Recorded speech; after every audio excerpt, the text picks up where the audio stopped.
More than 90% of the clients you work with as a nutrition coach are going to be female, with many of them looking to lose weight, especially around perimenopause and menopause. But since changes in hormones can really impact sleep and energy and stress, and where these clients store and lose fat, the entire situation can seem impossible unless you have the right science-backed nutrition and training strategies, which I'm going to share with you today. And today I have a special guest, Dr. Mark Method Coach Meredith Bauman, showing you 5 strategies to help your nutrition clients in menopause. Take it away, Meredith. If you're coaching clients in their 40s and 50s who are going through perimenopause or menopause and are struggling to lose belly fat, here are 5 strategies that can help them succeed.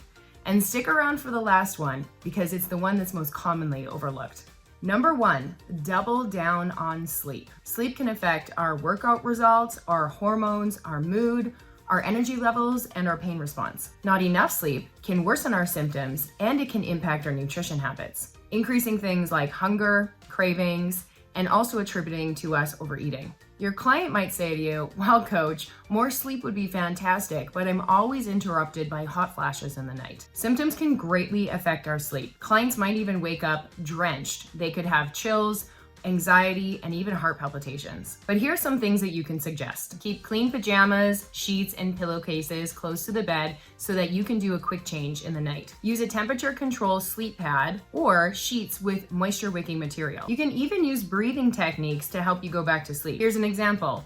Inhale through your nose for a count of 4, hold for a count of 7, and exhale through your mouth for a count of 8. And then repeat. Other things that can affect sleep are things that are other forms of self-comfort. Some clients will find themselves binge watching TV or mindlessly scrolling through social media, and this causes them to stay up later than they should. Other strategies that can be helpful to get more sleep include limiting caffeine during the day, brain dumping into a journal at bedtime, and increasing your daily movement. I'll dive into more details on these very soon. Strategy number 2 is assess beverage intake. Number 1 is water. We want to stay hydrated because this can reduce water retention and also bloating. Alcohol can affect our vasomotor regulation, which can be a contributor to hot flashes. It interferes with sleep quality and it can affect our ability to recover from exercise. Get your clients to be thoughtful and deliberate with their intake. Does consuming alcohol align with their goals? The third beverage is caffeine. Caffeine can increase symptoms like breast tenderness, anxiety, and insomnia.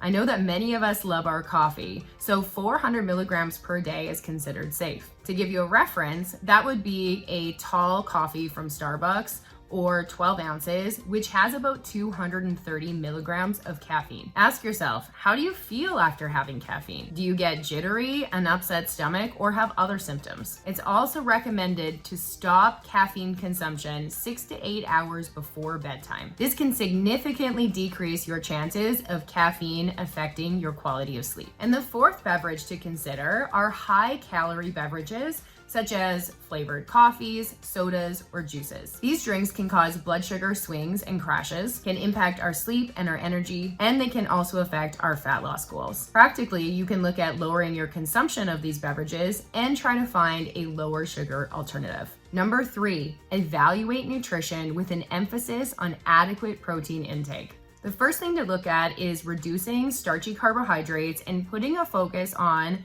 vegetable and fruit consumption. Fruits and veggies are packed with vitamins and minerals, water and fiber, which helps to keep us regular in our bowel movements, as well as helps to decrease bloating in the process. They also provide fiber and volume, keeping you fuller longer and more satisfied, so you're less likely to mindlessly snack. Practically, you can have your clients add a fist-sized portion of fruits or vegetables at 2 meals per day and slowly work on increasing this to 1 to 2 portions of fruits and vegetables at every meal. As we get older, our ability to utilize, digest, and absorb protein declines. We need more protein throughout the day to feel full and satisfied, which usually means we're less likely to mindlessly snack. We tend to lose muscle as we age, and protein helps us to build and maintain that muscle mass. And because our body has to work harder to actually digest protein, it can help impact our metabolism in a positive way. Ideally, we want to get in 1.2 grams per kilogram of body weight at a minimum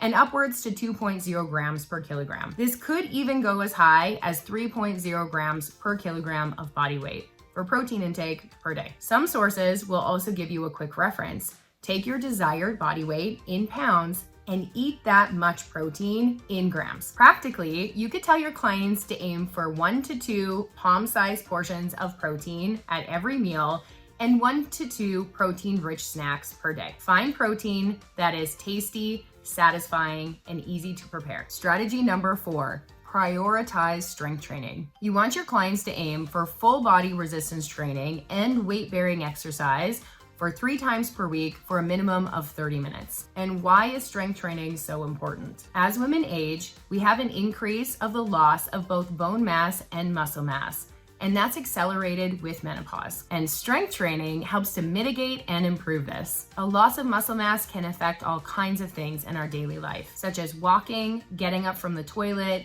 carrying groceries, or getting up after we've fallen down. Adequate protein and strength routine helps to slow the loss of muscle mass, and in some cases, it can actually reverse it. Harder to do, yes, but not impossible. When we have more muscle mass, we also burn more calories at rest, and this can positively contribute to our fat loss goals, maintaining a healthy body composition and a firm and toned body. And the final strategy that you can use with your clients today is to have them keep their stress in check and increase their daily movement. You want them to work on actively lowering their stress levels and decreasing their cortisol levels, which is the stress hormone. Stress can exacerbate symptoms for a woman in perimenopause or menopause. Things like brain fog and insomnia, hot flashes, anxiety, depression, and more. Stress also makes habit formation harder to accomplish. Here are some things that your client can focus on. More rest and relaxation activities such as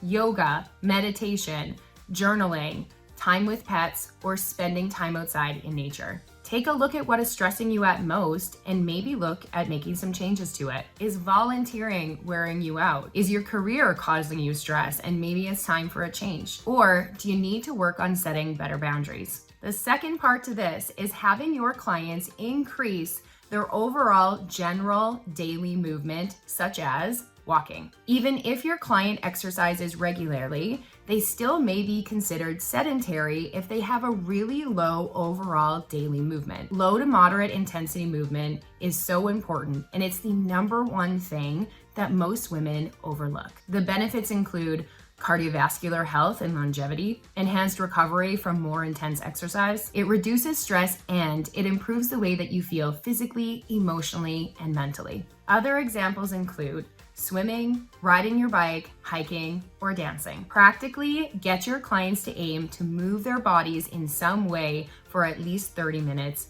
every single day. To summarize, have your clients who are going through perimenopause or menopause achieve their fat loss goals and feel their best by doing the following things. Number 1, double down on sleep. Number 2, assess their beverage intake. Number 3, evaluate their nutrition and make sure they're getting in adequate amounts of protein.